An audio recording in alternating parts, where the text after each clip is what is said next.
सत्राजित बलवान बड़ो विद्वान सुनो सरदारी। एक घर में सुंदर नारी रे पतिव्रता प्राणन प्यारी।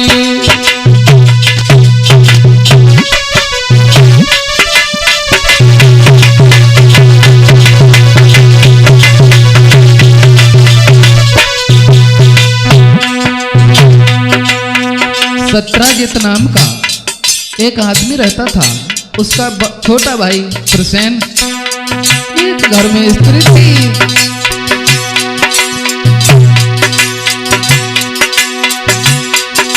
और ना है कोई लाले गारी। हल सुनो सरदारी सुनो सरदारी।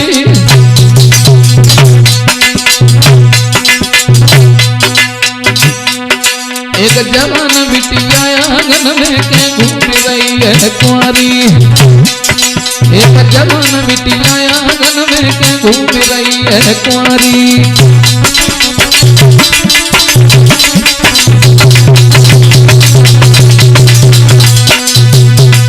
दोस्तों, सत्राजित के घर में एक सुंदर सी स्त्री है, पतिव्रता स्त्री है। कोई भी बालक घर में नहीं है, कोई भी पुत्र घर में नहीं है, एक पुत्री है घर में। उसका नाम सत्यभामा है और जवान बिटिया है, कुंवारी है लड़की। बहुत सुंदर थी वो कन्या। थी वो चंद्र बदन उजियारी।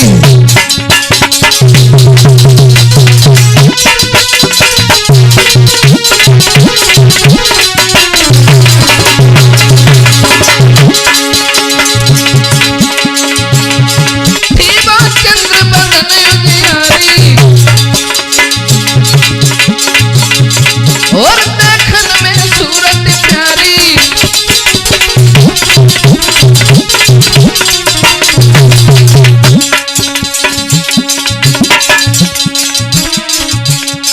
और न प्याव भाव थी कुंवारी। और लागे अति सूरत प्यारी।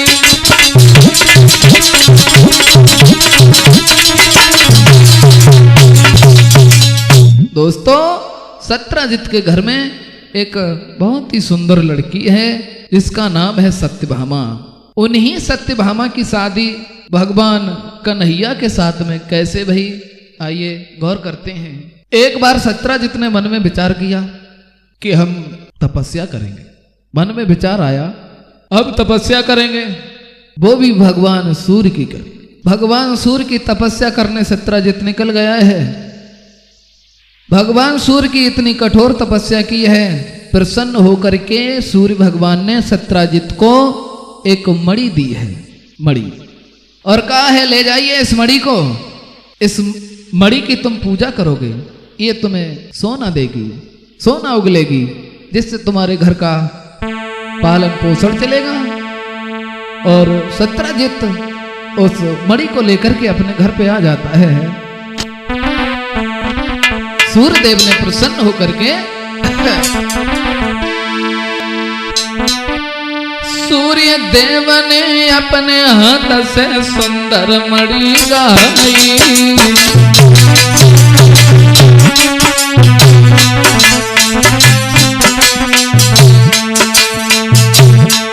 लला सेवम भगवान सूर्य ने एक श्यामस्तक मणि दी है सत्राजित को। सूर्य देव ने अपने हाथ से सुंदर मणि गाई।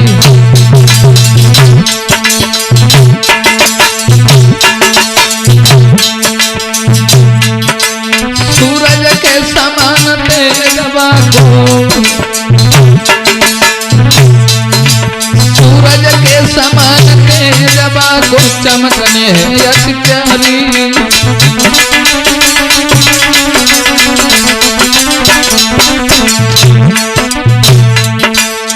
जो भगवान सूर्य ने उसे मणि दी है, उसका प्रकाश सूर्य की तरह था, बहुत ही उसका तेज था। ऐसा ही नहीं, सत्राजित जो था महाराज सर्वदा उसे पूजता था और श्यामंत के मन से सोना बहु घर में निकलता था।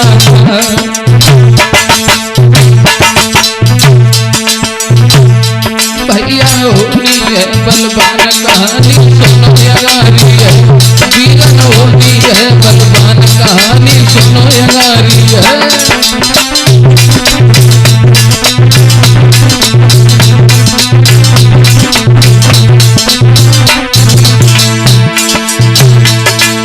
सुनो यगारी है लाला सुनो यगारी है कहानी सुनो यगारी है, वीरन होनी है बलवान कहानी सुनो यगारी है।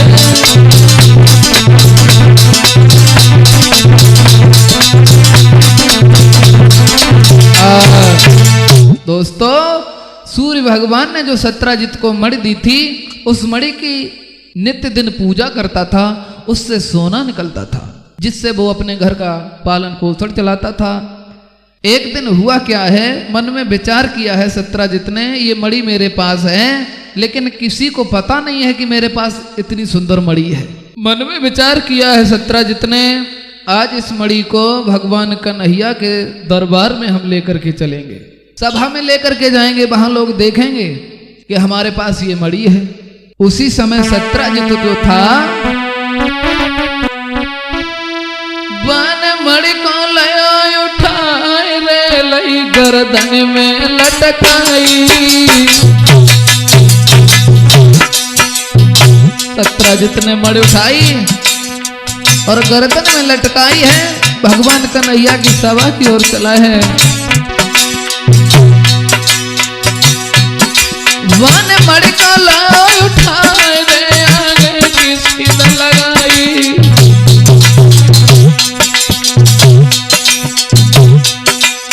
घर से निकल के चल तीनों,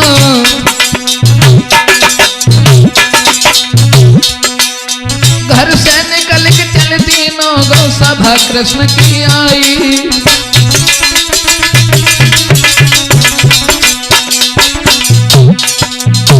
श्यामंतक मणि गर्दन में डाली है और भगवान कन्हैया की सभा की ओर चला है। ऐसा ही नहीं,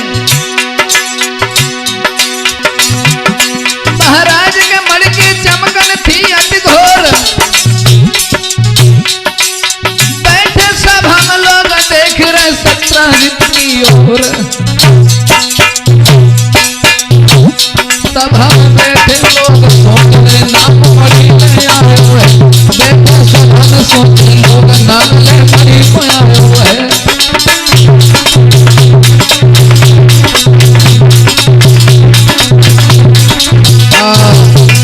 दोस्तों सत्राजित गर्दन में डाल करके मणि जब भगवान कन्हैया की सभा की ओर चला है, उसका इतना तेज था, सभा में बैठे लोग सोच रहे हमें तो लगता है कि सूर्यदेव भगवान कन्हैया से मिलने आ रहे हैं। दूसरा लोग कहने लगा ऐसा नहीं है कि शेषनाग अपने फन के ऊपर मणि को लेकर के आ रहा है भगवान से मिलने। इतनी उसकी चमकन थी। जब भगवान कन्हैया ने सबके मन की बात को समझ लिया है, उसी समय भगवान कन्हैया ने क्या किया है रिंकू, कि मोहन की मोहन माया ने बातों बातों मुस्कुरा दिया।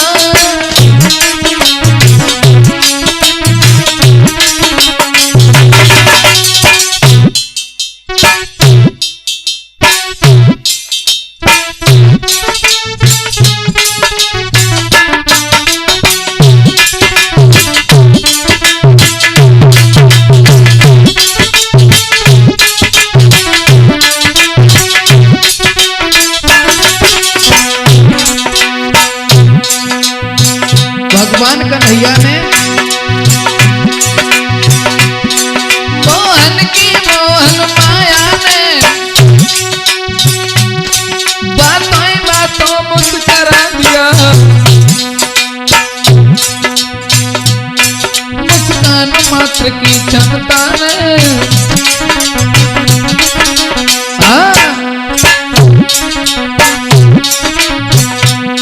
मुस्कान मात्र की क्षमता ने उस मणि को जुगनू बना दिया।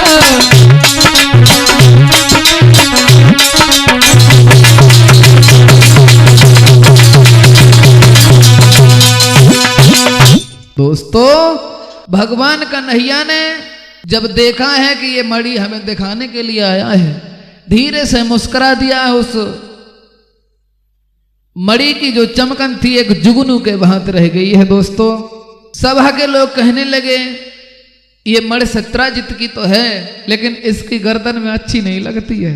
दूसरा कहने लगा भैया कौआ के मुंह में अंगूर है अंगूर, ये मणि अगर भगवान कन्हैया को मिल जाए तो उनकी गर्दन में ज्यादा अच्छी लगेगी। भगवान कन्हैया ने कि हम कहे ना कि हमें जा मणि दे दो, अगर अपने आप दे दी तो मने ना आए। सत्राजित सोचने लगा है बारे हीर तेरी यो बुद्धि बदल गई है, मणि के चक्कर में है। जब भगवान कन्हैया के ये शब्द सुने हैं, उन्हीं पर सत्राजित वापस घर पे लौट आता है। उन्हीं पायन सत्राजित लौट भवन में आओ,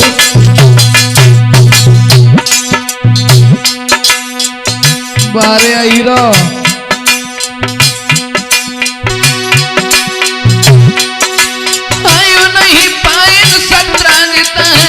भवन में आओ।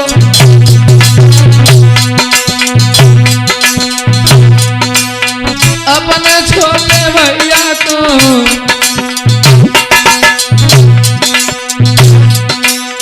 अपने छोटे भैया को जब सबरो हाल बताओ।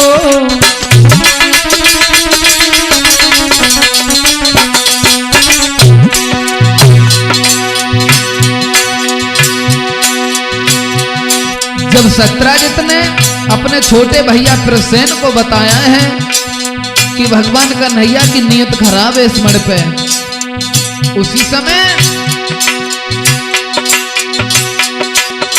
महाराज का फौरन कहने लगो ललकार, हमसे आए के मणि मांगे के कृष्ण अरे मुरारी। देखे कैसे दूसरे की दौलत आती है, देखे कैसे दूसरे की दौलत आदत आती है।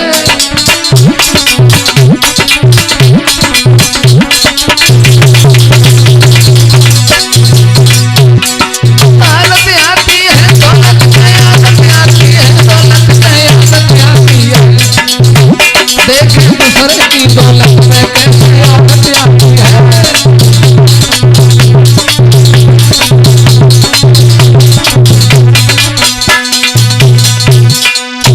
सत्राजित का भाई कहने लगा प्रसेन तुम्हारी गर्दन में थी मणि, हमें दो, अगर हमसे मांगे तब हम देखेंगे। दूसरे की दौलत पे नियत खराब करता है, वो भी राजा है? सत्राजित के छोटे भैया प्रसेन ने सत्राजित ने अपने छोटे भैया प्रसेन को सारी बात बताई है। प्रसेन ने कहा भैया ये मणि हमें दे दो, हमें दे दो, हमसे मांगे फिर। बोला प्रसेन उसके मुंह में और छड़ छड़ पे पानी भरता है कि सच है भावी की थैली पर देवर सर्राफी करता है।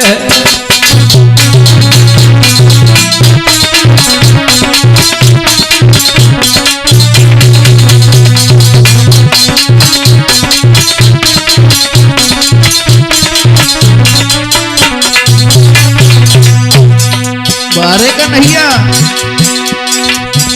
प्रसेन ने जवाब दिया भैया हमसे मांगे। बोला प्रसेन उसके मुंह में चढ़ पानी भरता है, मानो भोगी की थैली पर देवर सर्राफी करता है।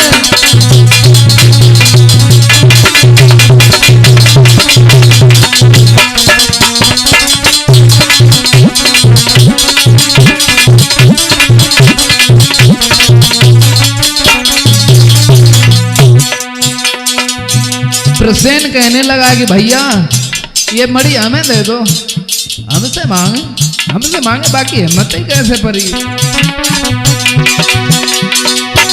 और बोला है,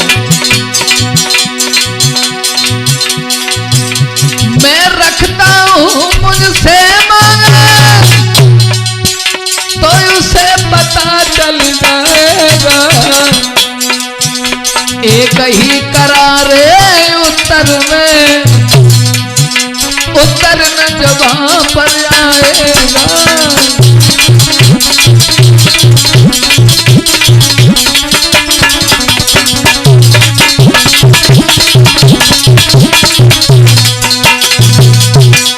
बोला है प्रसेन भैया, ये मणि हमें दे दो, हमसे मांगे, दूसरे की दौलत पे नियत कैसे खराब भई।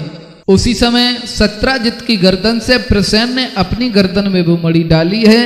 विचार किया है, हमारे पास ये मणि है, चलो शिकार खेलने चलते हैं, इसको भी लिए चलते हैं। अब घर में रखे रखे इसे कौन जानेगा।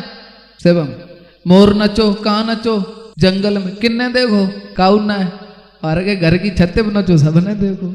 तो इस मणि को हम जंगल में ही लेकर के चलेंगे, जो लोग देखेंगे वो कहेंगे हाँ ये मणि तो है इनके पास। अब उसी समय सत्राजित जो है शिकार खेलने के लिए चला है और मणि को गर्दन में डाल लिया है। दोस्तों उसी समय खेलन को चलो शिकार, रे घोड़ा की करी सवारी। सत्राजित घोड़ा को सजा करके वो श्यामंतक मणि जो है गर्दन में लटका ली है और शिकार खेलने के लिए जंगल में पहुंच गया। अरे खेलन चलो शिकार, रे घोड़ा की करी सवारी।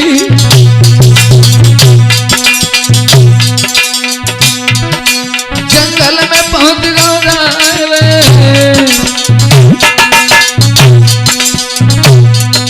जंगल में पहुंच गया रे, न पल की करी अबारी।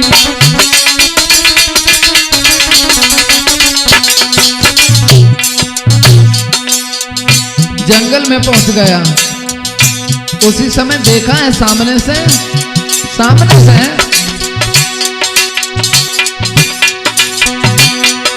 वन में भारी अंधेर, सामने से रंग लखो अंगारी, लखो अंगारी।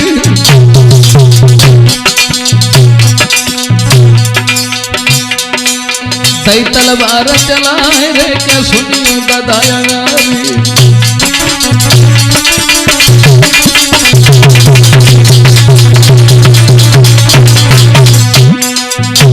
रिंकू सत्राजित जब जंगल में पहुंचा है, सामने से एक शेर आया, उसने हमला किया, सत्राजित ने तलवार चला दी, शेर चोट को बचा गया है। हुआ क्या,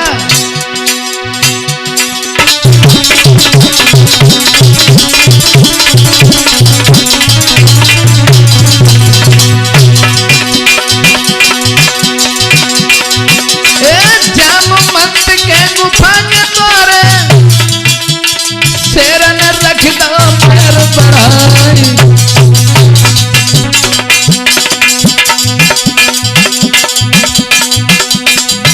वही राम भक्त के जामवंत ने पकड़ के शेर जमीन मार।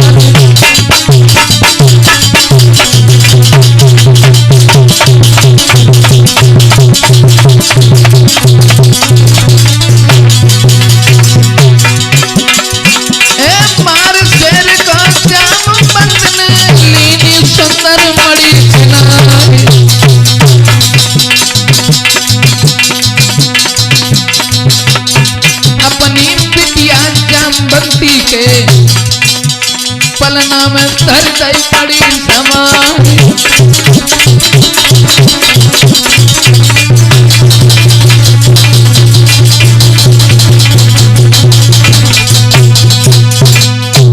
दोस्तों प्रसेन को शेर ने मार दिया है, मड़ मुंह में दाब करके शेर चला है, जामवंत की गुफा के द्वारे पर पहुंचा है।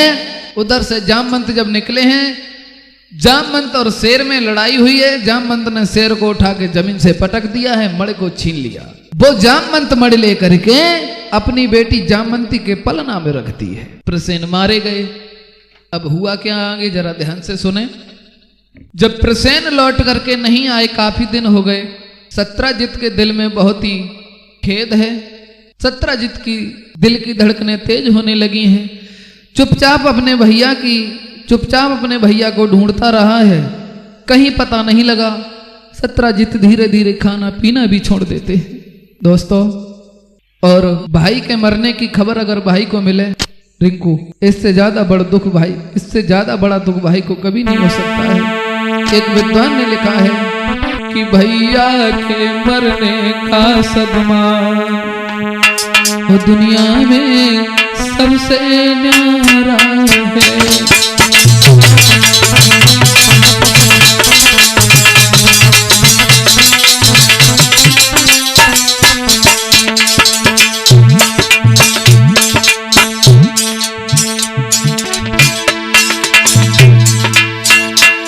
भैया के मरने का सदमा दुनिया में सबसे बड़ा है।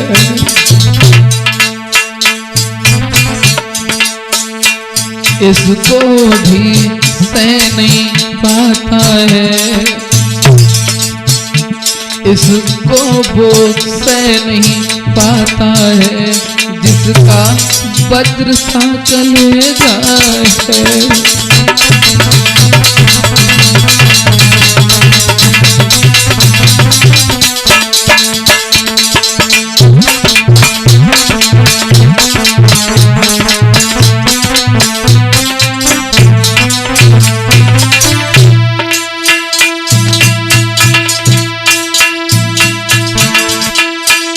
धन जन दो बार मिलते हैं, पर मिलता है घर मिलता है।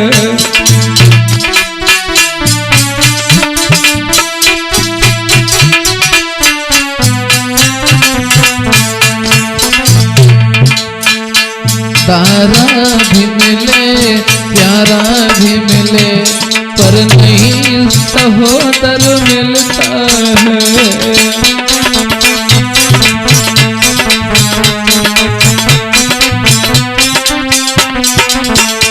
भैया के मरने का सदमा दुनिया में सबसे बेकार है।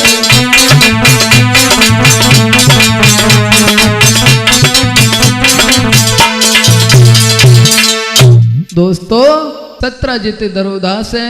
चुपचाप अपने भैया प्रसेन का पता भी लगाता रहा, लेकिन कहीं पता नहीं लगा है। एक दिन की बात है, प्रसेन की पत्नी सत्राजित के घर आई। समझा कर के सत्राजित की पत्नी को चली गई। सारी बात प्रसेन की पत्नी ने सत्राजित की पत्नी को बता दी है। उसके बाद में वो तो अपने घर चली गई। और संजा जब बही है, सत्राजित घर में आए, पति के पास बैठ गई है, कहने लगी, महाराज अब क्या बात है?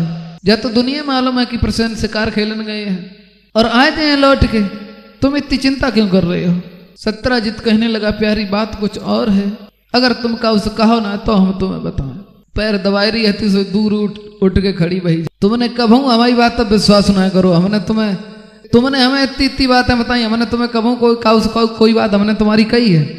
आज की बात हमने जा घर में रहे, ऐसे घर में रहे तो कौन सी बात है जो कोई बात न पता चला? हम तो फांसी दे दी है, देखियो अपने लली लड़ा। जब ये शब्द सुने हैं, सत्राजित कहने लगा, प्यारी बात वो नहीं है, सुनो एक बात दूसरी है। समझा के सत्राजित बोला है, औरत चाहे कितनी भी दुषी हो, ये लक्षण सब में आता है। इनके तो पेट में बात तो क्या पानी तक नहीं समाता है।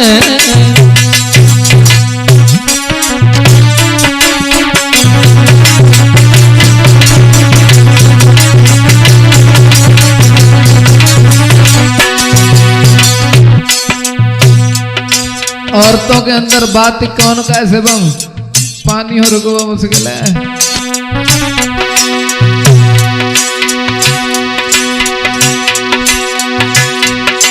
औरत से कितनी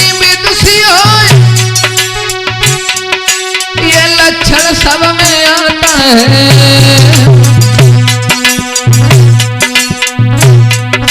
इनके तो पेट में बात क्या पानी तक नहीं समाता है।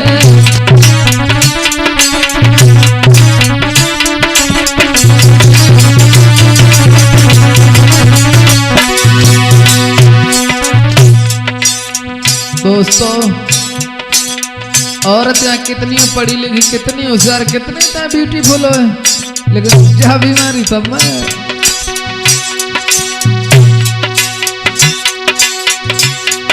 सुंदर सूरत हो पढ़ी लिखी, बीमारी सब में फैली है।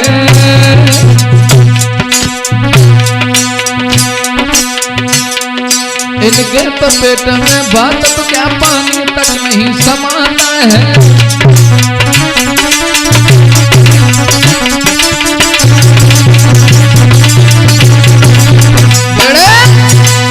दोस्तों, सत्राजित की पत्नी ने सत्राजित से सारी बात पूछ ली।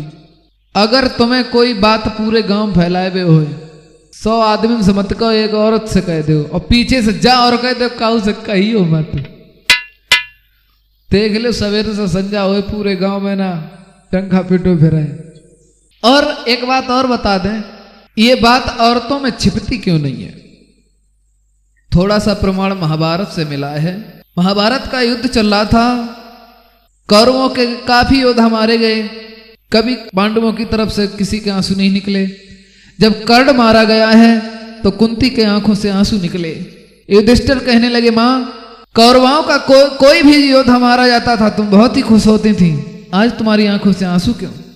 कुंती कहने लगी, बेटा ये भी तुम्हारा भाई था, ज्येष्ठ भ्राता था, जो कुंवारे पे पैदा हुआ था, लोक लाज के कारण मैंने इसे जल में बहा दिया था। युधिष्ठिर ने कहा, मां तुमने बहुत बुरा किया जो मेरे भाई की हत्या मेरे हाथ से करवा दी। अगर तुम हमें ये बात बता देती तो हमारा भाई हमसे नहीं मारा जाता। उसी समय युधिष्ठिर ने सारी नारी जाति को ही श्राप दे दिया, पेट में कोई बात कभी छिप ही नहीं सकती है। दोस्तों, इधर तो सत्राजित की पत्नी बोली, अच्छा ठीक है, जा दिन से हम जा घर में आए, कबू हमने तुम्हारी बात काऊ से कही, बताओ तुम एक बार हिम्मत तो करो, हमें बता के देखो हम काऊ सुना गए। सत्राजित बोले, रानी अगर तसल्ली ना मिले तो कोने में बैठ के रो लियो, लेकिन काऊ से कहियो मती। सत्राजित की पत्नी कहने लगी, महाराजा आप हिम्मत कीजिए, हम काऊ ना कहते हैं, काऊ सुना गए हैं। उसी समय सत्राजित जो है अपनी पत्नी को समझाने लगा है। उसी समय सारा भेद सत्राजित बताने लगा है। अपने भैया की आंखों में आंसू आ गए, कहने लगा, सुनो प्यारी प्रसेन कहाँ है? तैल की सी भरी गई सुधी गई,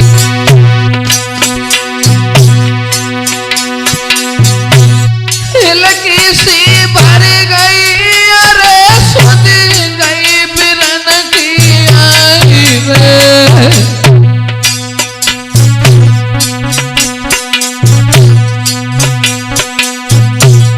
आँख ने आंसू भरे सत्राजित, नारी को रहो बताई।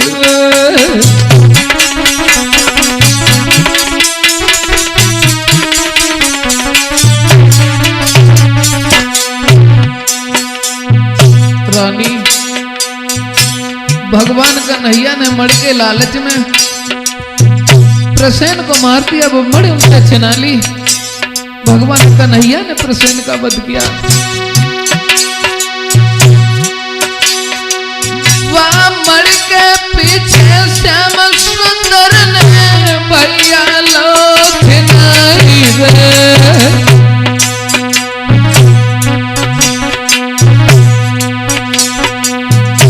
मारी प्रसेन को मेरी रनिया ने लीनी मड़ी नहीं रे।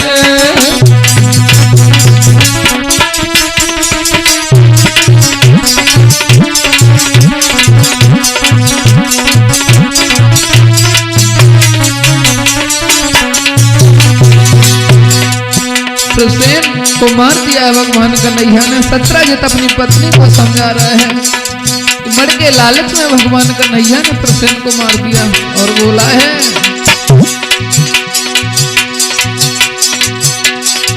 मर के लालच में प्यारी मेरो भैया तो मरवाई रे, मत कहियो कहू से सजनी वो कहूँ मैं मरवाई रे।